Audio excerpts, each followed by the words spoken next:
Hey man, I know it's only April, but we gotta. I'm putting it out right now. I would bet all my money on Capcom right now. Capcom is going to be the, whether you want to call them developer, publisher, whatever, of 2026. They've been on a heater so far. We're only in April. I'm calling it right now.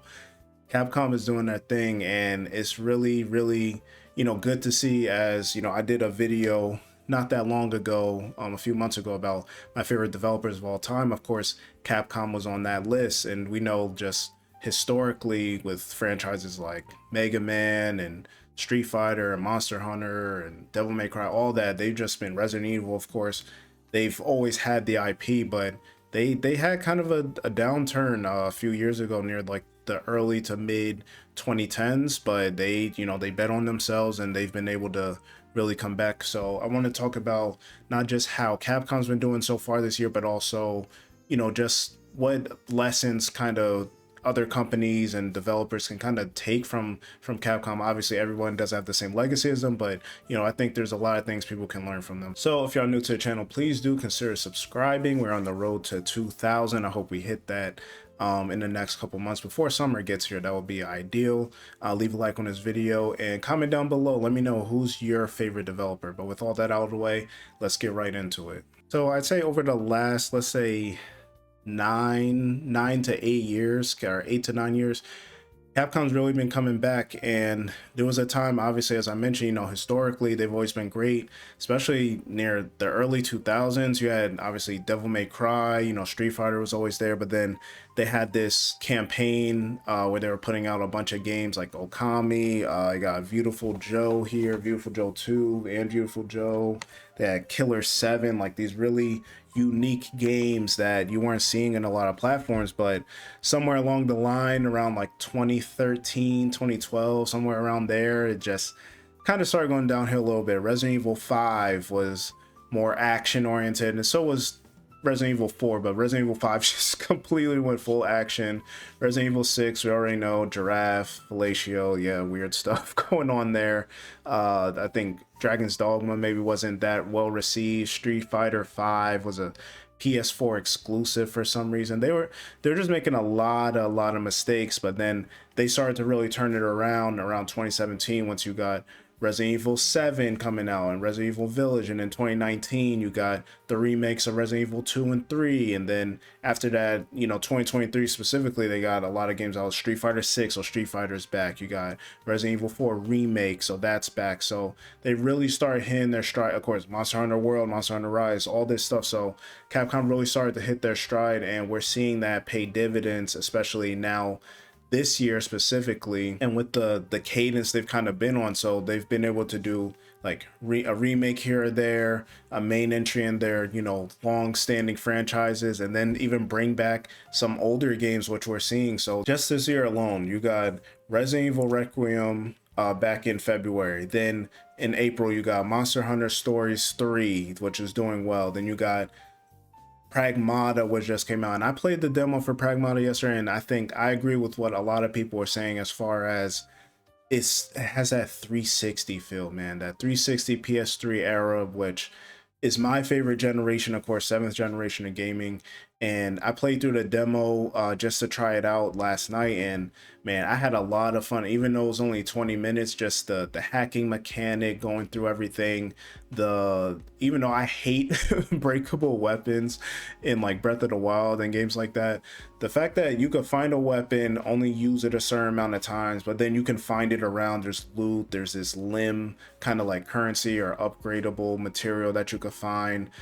Even with the hacking, you can do like a certain number of power-ups that you could find, so you got to be smart around using it. It's like if an enemy's almost dead or it's a weaker enemy, okay, maybe I don't want to use all three of my stuns or upgradable hacking mods and things like that. So it really gives you some time to think. You're in the midst of battle, you're going through and you're deciding, okay, try to get through this hack or just do a shortcut because I'm about to die, I gotta dodge. Like, I thought it was really fun as far as the action orientation of it. And again, like all of these games, they're all around like 10 to 12 hours, you know, and they're all hitting, you know, really good on Metacritic. They're hitting, you know, Pragmata's at like an 86, Monster Hunter Stories at an 86, Requiem's at an 89, and then everyone's been pointing this stuff out by Capcom, and then Capcom themselves responding on social media from the official Onimusha Twitter account, and they're just like, listen, in case you forgot, we got another banger coming later this year, Onimusha and the Way of the Sword. And I never knew about this franchise until I think they showed at the Game Awards back in 2024. And I think it has a potential again to be a high 80, maybe mid to high 80s Metacritic. And it looks really good from what I've seen from the trailer and the gameplay. They did put out the remaster of Onimusha 2 last year, so maybe I'll check that out before this. But what I really like about it is they're showing some new type of game. Again, I haven't played the other three, so I don't know if this has always been mechanics in it, but just from what I've seen, just, hey, we're not just doing straightforward fighting or stances and stuff. You're doing things with the environment. You're throwing blankets and sheets over enemies' heads and disorientating them.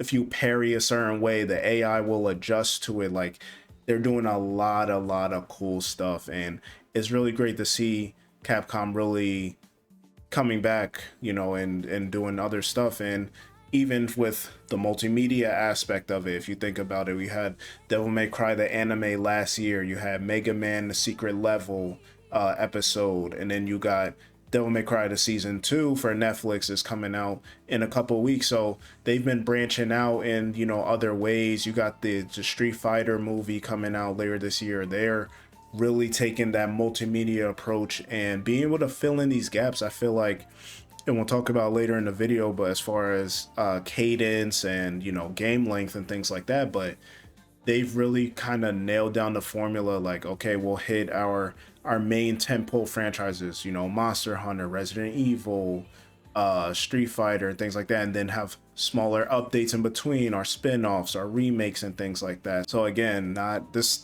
whole video is a glaze fest, so I can't even say I'm not trying to glaze, but they're really showing how it's done. The RE engine is really clicking on all cylinders. All their games just look really good in that engine. I like to see them, you know, continue with it, reiterate on it, and be able to keep utilizing it in, you know, future games. And speaking of future games, looking ahead to, you know, 2027, we got the Mega Man Overdrive coming out. People have been waiting for Mega Man. I'm not the biggest Mega Man fan. I'm more of a Devil May Cry fan. I got the Dante over here. Man, I can never do this.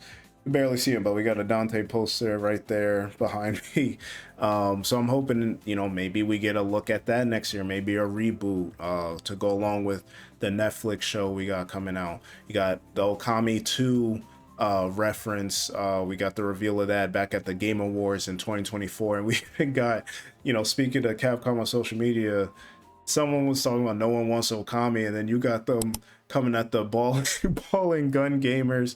It's like, bro, I'm willing to bet all $113.87 in my bank account that Hideki Kamiya himself posted this tweet. I know for a fact, I can't prove it, I cannot prove it, but I know Hideki Kamiya had his prints all over that tweet, bro. That was insane. That was hilarious. And is again, is just, you love to see that type of energy coming from these developers, bro. Like, just having that confidence and delivering on that quality and having confidence in your product and your fans and your fan base and what you're able to deliver. So, you know, Capcom again killed it this year, and then looking ahead to next year, they got a lot coming out. We might get a Code Veronica remake, maybe Revelations, bring some of them 3DS games over to modern consoles and things like that.